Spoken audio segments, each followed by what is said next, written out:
Merci de votre attention soutenue et accordée à la RTNC Congo Central. Mesdames, Messieurs, bonsoir et bienvenue à cette édition d'information. La Constitution révisée en 2006 a 20 ans. Doit-on la remplacer, la revoir ou la modifier? Les débats est donc lancé autour de cette loi fondamentale de la République démocratique du Congo. L'Institut pour la démocratie, la gouvernance, la paix et le développement s'est largement penché sur cette question. C'était au cours d'un colloque organisé à l'occasion de 20 ans de la Constitution révisée du 18 février 2006. Suivez. Le 20e anniversaire de la Constitution de la République démocratique du Congo a été célébré ce mercredi 18 février 2026 dans la salle de banquet du Palais du Peuple devant un parterre de scientifiques, professeurs d'université, ministres et autorités politiques sur le thème « Les 20 ans de la Constitution de la République démocratique du Congo du 18 février 2006, bilan et perspectives ». Une question, est-ce que la Constitution du 18 février 2006 annonçait l'eschatologie ou la fin de l'histoire constitutionnelle? Non, pas du tout. Ni eschatologie, ni fin de la migration constitutionnelle, ni fin du pèlerinage constitutionnel du peuple congolais, ni fin de l'histoire. Donc cette constitution, c'est une architecture imparfaite comme toute œuvre humaine et elle mérite une réflexion là-dessus. C'est ce que nous sommes en train de faire.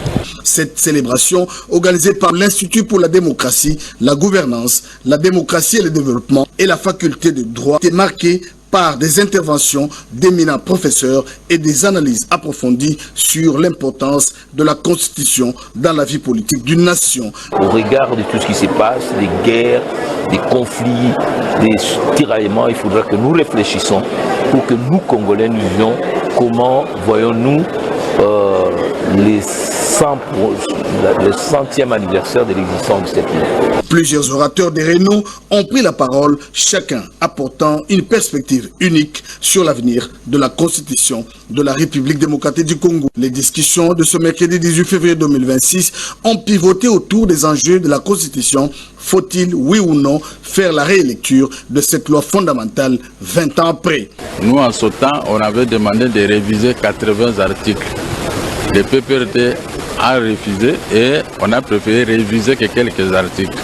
Maintenant, aujourd'hui, tout tourne autour des articles qui n'étaient pas révisés, qui posent problème. Donc, on va voir comment les constitutionnalistes vont pouvoir examiner encore la question pour pouvoir faire un plaisir au peuple congolais. Le pari est gagné pour l'Institut pour la démocratie, la gouvernance, la démocratie et le développement avec son directeur exécutif, le professeur André Mbatabetoukoumé Soumango, car ces colloques a permis de soulever des questions profondes et d'initier un dialogue nécessaire sur l'avenir de la Constitution. Cérémonie des remises de prix du Forum du génie scientifique congolais édition 2025, un événement crucial pour la marche de notre pays vers son émergence. Suivant le mot de clôture de ce forum par le vice-premier ministre en charge de la fonction publique, Jean-Pierre Liaou, représentant de la première ministre Judith Suminwa. Une nation qui ne génère pas sa science se nourrira de la science des autres. Une nation qui ne transforme pas le fruit de ses découvertes dépendra de l'industrie des autres. De même, une nation qui ne valorise pas ses innovations restera dépendante des solutions des autres. Chers lauréats, la République vous regarde. Le pays de nos ancêtres vous observe. L'histoire et l'avenir vous attendent. Vous avez innové, parfois dans la solitude. Désormais, vous ne serez plus seul. L'État vous accompagne dans la maturation scientifique pour améliorer vos avantages compétitifs, dans l'assurance, qualité et la conformité aux normes, dans la sécurisation des brevets et licences de propriété intellectuelle, dans la recherche de partenaires industriels. Il est temps que le Congo écrive sa propre histoire des sciences, de son génie industriel et technologique. Une nouvelle brigade entre officiellement en fonction à Matadi pour renforcer la perception des taxes liées aux motos de la Direction générale des recettes du Congo central, le DGRKC. La cérémonie a été présidée par le DG de cette régie financière en présence du maire de Matadi, Dominique Kodiambete, le lundi 16 février 2026.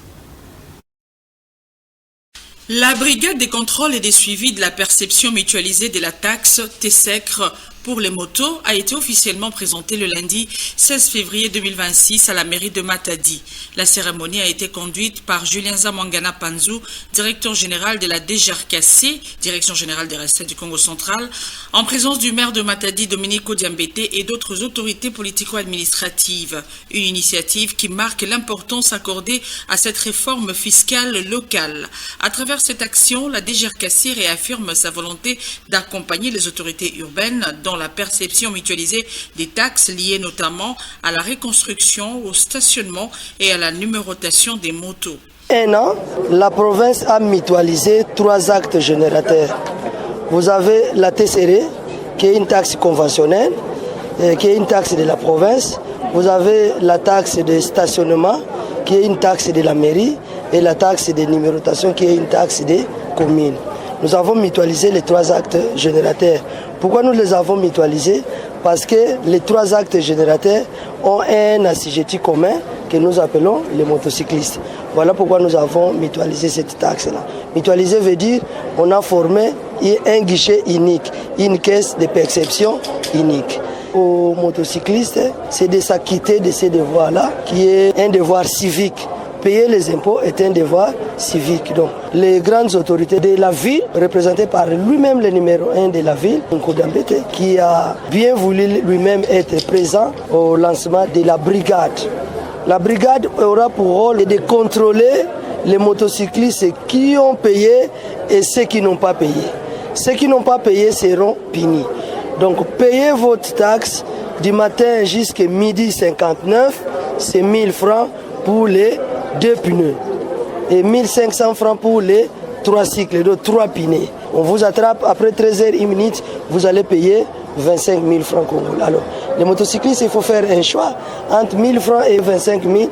Le choix est clair, il faut payer les 1000 francs congolais. Un appel est lancé à tous les assujettis pour faire preuve de civisme fiscal et collaborer avec les équipes déployées afin de contribuer au développement et à la modernisation de la province du Congo central. À Matadi, le travailleur de l'entreprise Grand Moulin de Kinshasa menace d'aller en grève. Ce point a été au centre de l'entretien que le maire Dominique Kodiambete a eu avec la représentante de l'agence Lumière du Soir, une sous-traitance au sein de cette grande entreprise. Des précisions avec Roger Manungabongo. Perturbation de la paix sociale au sein de l'entreprise Grand Moulin de Kinshasa.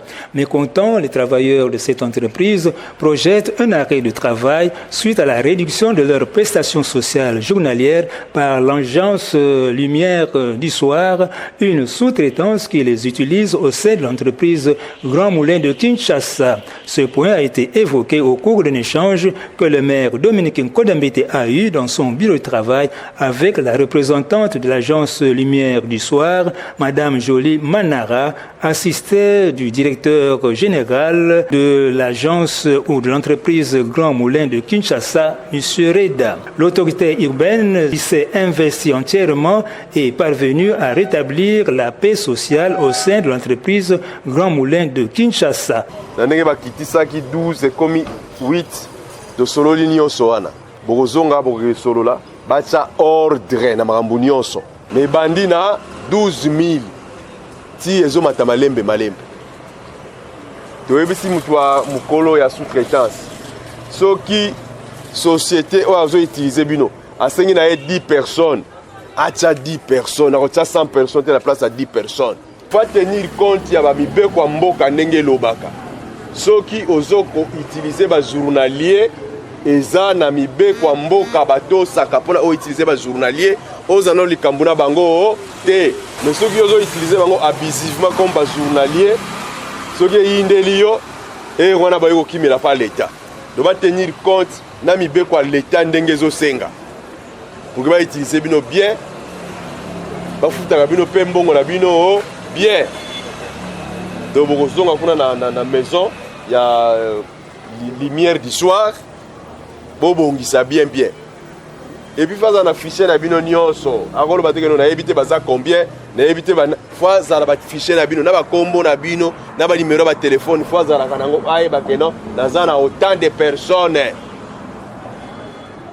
Toyokani? Ah, donc solution ezwami nango. Les travailleurs, par l'entremise de leurs représentants, ont salué l'intervention de l'autorité urbaine. Monsieur le maire Raoul Loba, Oya Lobeli Bisso, et Pessibiso foi, et Pessibiso espoir, que Tokozong en Ambon, on a Bisso Wana, Nengue Tobando Kosoa.